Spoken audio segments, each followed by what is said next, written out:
make Midrash matter. Thank you. Yeah, although Midrash is going great, I thank everyone. The comment about raising the temperature in your house was very, very meaningful. You know, somebody would do that just to feel close to us. It makes my eyes water. So that was very meaningful. Question. Deuteronomy 9, where Moses goes up the mountain. So I have a question, and then I also have a comment. He says he neither ate bread nor drank water for 40 days. I think we should all... That's an amazing thing. You know, it was part of our conversation at home this week about this. And, you know, I don't focus on how he did it. I figure he's with God, right? Somebody... But he did do it. The man didn't have a raisin for 40 days, right? And he is told after 40 days, verse 12, this is great. I mean, he has not eaten for 40 days. He's on a stretcher, right? Then the Lord says to me, arise, get up, go down quickly from here. I don't know how many people have the word quickly in there. Mine's a New King James.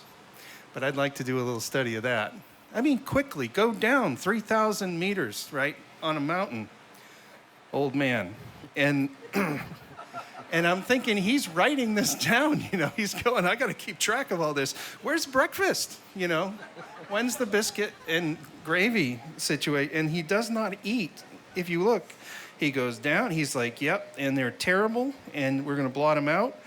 And he's still thinking, when am I going? Is there no breakfast? Again, not a raisin. This man hasn't had a peanut, right, for 40 days. And then it says he goes down with the tablets in his hands, too. So he has a big, 40 pounds, probably a stone or more.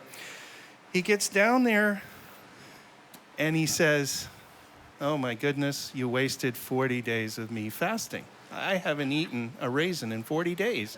And he throws those stones on the ground, and so would I, right? Because he knows... This is now making it more clear. Like everybody say, oh, how could he not do that? Because he knew God told him to, right? God wrote him. What does that matter? He hasn't eaten for 40 days. He throws him on the ground, and he literally, I kept going with this in my head, and I kept reading. And it really is the reason he gives. He goes, I've been up there for 40 days fasting, and you guys screwed it all up. I'm going to have to go back up there and do this again. And guess what? He does. So 10:10, it actually says, and as the first time, I stayed in the mountain 40 days and 40 nights. And I saved y'all's lives, right? Because he says there, that's where I saved your life. But it doesn't say he fasted. So I wonder if, you know, God let him rest. I don't know. You know what? I don't know either, but one thing I have arrived at is that we need an audio commentary by Harry. All right, so here's the question. No. I'm serious about this. We need an audio commentary by Harry Scotes, verse by verse, chapter by chapter. It's going to be great.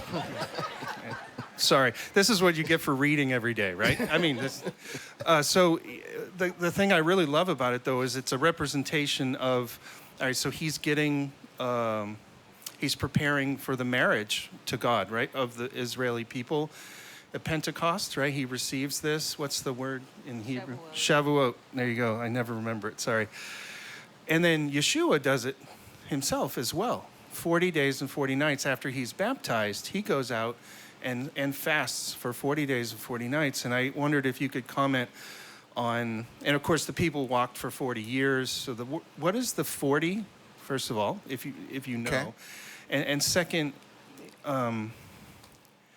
it's so important that so Yeshua does it to prepare to be, you know, to prepare for everything, right? So Moses did it to prepare the marriage ceremony. This was the ceremony, right? The sharing of the law and that kind of thing on Shavuot. So I guess the second part of the question is how do those relate exactly? I'm just very interested in what Moses did with what Yeshua did. Yeah. In the fact that they were both So, Yeshua did it after he was, quote unquote, baptized. That's a big story in itself, right? What was really happening there, since he's God, right? He had never sinned. Okay. But either way, I just find it very interesting, the 40 days, 40 nights without a raisin, right? Okay. Well, let me just throw this in real quick. It's been more than 40 days since I've had a raisin. Because I don't eat raisins. All right. I have had a peanut. All right. 40 is, I've always understood 40 is a number that represents testing. Okay?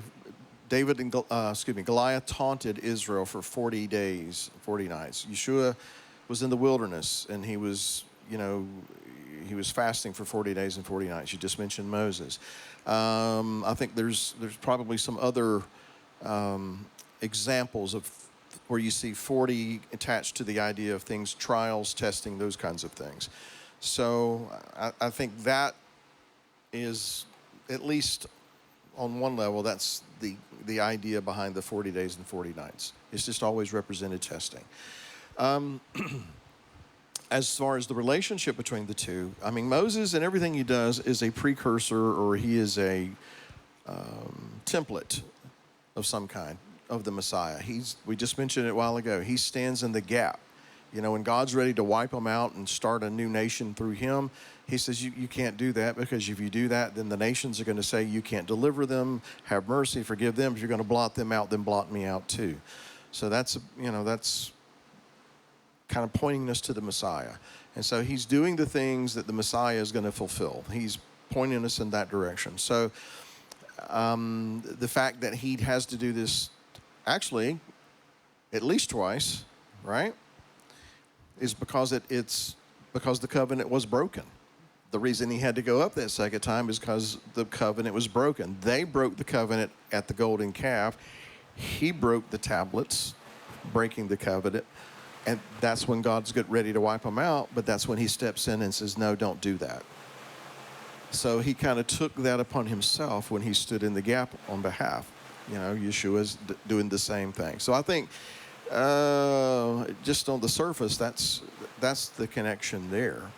As far as Yeshua being baptized, then being driven into the wilderness, not being led, being driven into the wilderness, is he told John, when John said, look, man, you should be baptizing me. He says, it's necessary for me to fulfill all righteousness.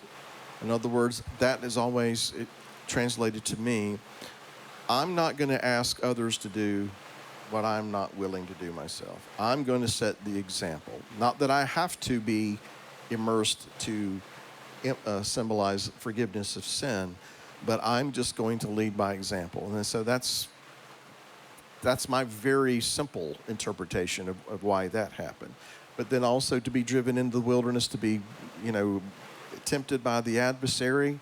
He can't relate to me unless he's been tempted by the adversary. He has to be able to relate to me in all of these things, according to the writer of Hebrews, to be my high priest. So, anyway, that's just a few thoughts. But anyway, 40 has always been about testing.